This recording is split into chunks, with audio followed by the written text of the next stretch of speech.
ഈ ബുർക്ക ധരിക്കാത്ത അധ്യാപകരെ ലക്ഷ്യമിട്ട് ഇസ്ലാമിസ്റ്റുകൾ എത്തിയിരിക്കുന്നു എന്നുള്ളൊരു വാർത്ത ഇത് ബംഗ്ലാദേശിൽ നിന്നുകൂടി വരുമ്പോൾ ആശങ്ക കൂടുകയാണ്. മുഖം മറയ്ക്കാതെ എത്തുന്ന അധ്യാപകരെ പിരിച്ചുവിടുമെന്നുള്ളൊരു ഭീഷണി മതമൗലികവാദികളുടെ രംഗത്ത് നിന്ന് പിന്നെയുമുണ്ട്.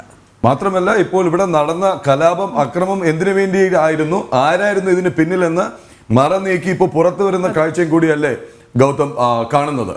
കാരണം വിദ്യാർത്ഥികൾ നടത്തിയ പ്രക്ഷോഭം അതൊരു ആഭ്യന്തര രാഷ്ട്രീയ പ്രക്ഷോഭം എന്നൊക്കെ പറഞ്ഞ് ഒടുവിൽ അധികാരം മാറി, അതല്ലെങ്കിൽ അധികാര സ്ഥാനത്തിരുന്നവൾ മാറി കഴിഞ്ഞപ്പോൾ മറനീക്കി പുറത്തു വരുന്നത് താലിബാനിസം തന്നെയല്ലേ ഗൗതം? നമസ്തേ.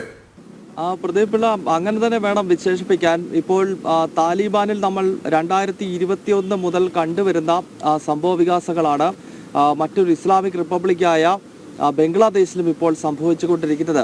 അടുത്തിടെ വരെ അവിടെ ഒരു ഭരണകൂടം ഉണ്ടായിരുന്നു. പ്രത്യേകിച്ച് ജനാധിപത്യ മാർഗത്തിൽ തെരഞ്ഞെടുക്കപ്പെട്ടതാണ് ഷെയ്ഖ് ഹസീനയുടെ നേതൃത്വത്തിലുണ്ടായിരുന്ന സർക്കാർ. അങ്ങനെ അവാമി ലീഗിന്റെ ഭരണം അത് അവസാനിപ്പിക്കുകയായിരുന്നു. ഇസ്ലാമിസ്റ്റുകളും എല്ലാം ചേർന്നുകൊണ്ട് അവിടെ വലിയ ആഭ്യന്തര കലാപം നടന്നു. ഇന്ത്യ വിരുദ്ധ, ഹിന്ദു വിരുദ്ധ കലാപം നടന്നു. ആ കലാപത്തെ തുടർന്ന് അവിടെ ഷെയ്ഖ് ഹസീനയ്ക്ക് തുടരാൻ കഴിയാതെ അവർക്ക് അഭയാർത്ഥിയായി ഭാരതത്തിലേക്ക് എത്തേണ്ട സാഹചര്യമുണ്ടായി. എന്തായാലും അതിനുശേഷം ഇപ്പോൾ മറ്റൊരു താലിബാനായി ബംഗ്ലാദേശ് മാറുന്ന കാഴ്ചയാണ് നമ്മളിപ്പോൾ കാണുന്നത്. ഏറ്റവും പുതിയതായി ബംഗ്ലാദേശിൽ നിന്നും വരുന്ന ഒരു വാർത്ത, അവിടുത്തെ ക്യാമ്പസുകളിൽ, പ്രത്യേകിച്ച് കോളേജുകളിലും അതോടൊപ്പം തന്നെ സ്കൂളുകളിലും മുഖം മൂടാതെ, അതായത് പൂർണ്ണമായ ബുർക്ക ധരിക്കാതെ വരുന്ന അധ്യാപകർക്കെതിരെ, വനിതാ അധ്യാപകർക്കെതിരെ വലിയ പ്രതിഷേധം ഇപ്പോൾ ഇസ്ലാമിസ്റ്റുകളുടെ ഭാഗത്ത് നിന്ന് ഉണ്ടാകുന്നു എന്നാണ് നമുക്ക് മനസ്സിലാക്കാൻ സാധിക്കുന്നത്. ധാക്ക സർവകലാശാല, അവിടുത്തെ ബംഗ്ലാദേശിലെ ഏറ്റവും പ്രധാനപ്പെട്ട ക്യാമ്പസുകളിൽ ഒന്നാണ് ധാക്ക സർവകലാശാല. അവിടെ ഉൾപ്പെടെ ഈ ബുർക്ക ധരിക്കാത്ത അധ്യാപകർക്കെതിരെ തീവ്ര ഇസ്ലാമിക വിദ്യാർത്ഥി സംഘടനകൾ, പ്രത്യേകിച്ച് ജമാഅത്തെ ഇസ്ലാമിയുടെയൊക്കെ വിദ്യാർത്ഥി വിഭാഗത്തിന്റെ നേതൃത്വത്തിലാണ് ഈ കലാപം നടക്കുന്നത് എന്നാണ് നമുക്ക് ലഭ്യമാകുന്ന വിവരം. അതായത് ബുർക്ക ധരിക്കാത്ത, മുഖം മൂടാതെ അധ്യാപകരായി എത്തുന്ന വനിതാ അധ്യാപകരുടെ ലിസ്റ്റുകൾ എടുത്തു വച്ചതിന് ശേഷം ധാക്ക സർവകലാശാലയിൽ മാത്രം 100 അധ്യാപകരുടെ ലിസ്റ്റ് എടുത്തു വെച്ചിട്ടുണ്ട്.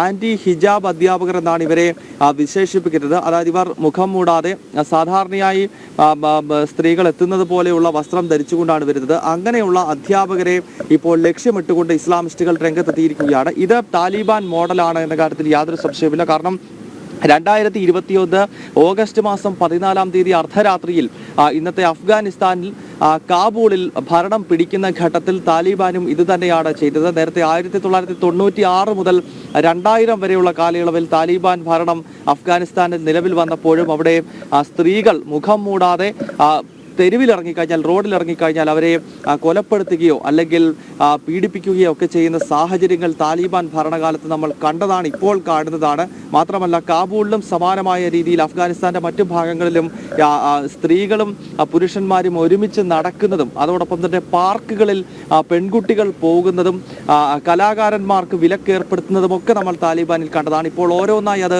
ബംഗ്ലാദേശിലും എത്തുന്നു എന്ന മറ്റൊരു പ്രത്യേകതയാണ് ഇപ്പോൾ ധാക്കയിൽ നിന്നും വരുന്ന വാർത്തകളിൽ നമുക്ക് കാണാൻ സാധിക്കുന്നത്. പ്രദീപ് പിള്ള.